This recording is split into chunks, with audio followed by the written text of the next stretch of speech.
আমি একটা কোণায় দাঁড়িয়ে দেখছিলাম দুটি ছেলে গেরুয়া বসন পরে মন্দিরের সিঁড়ি মুছছিল।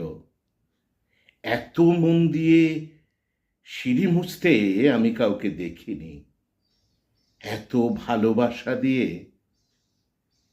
আমি কাউকে ধুলো মুছতে দেখিনি। সিঁড়ি নয়, যেন মানুষের ত্বক থেকে ধুলো মুছছিল।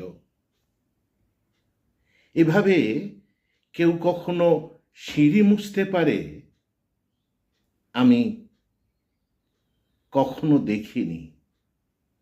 স্থিতপ্রজ্ঞ মহারাজকে জিজ্ঞাসা করলাম, এই ছেলে দুটি কে? মহারাজ মৃদু হেসে বললেন, একজন নিউক্লিয়ার ফিজিসিস্ট, একজন IBM এর 6 লাখ টাকার চাকরি ছেড়ে এখানে এসেছে সিঁড়ি মুছতে। যে সিঁড়ি দিয়ে মানুষ ওপরে ওঠে তা যেন পরিষ্কার হয়। মহারাজ চলে গেছেন, সন্ধ্যা নেমেছে গঙ্গায়, আমার ভেতরেও নেমেছে সন্ধ্যা।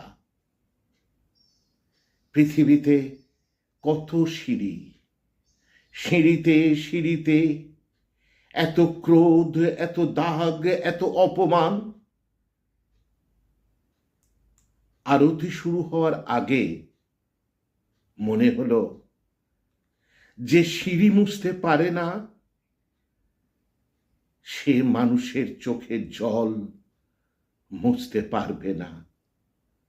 এরপর আরতি শুরু হলো।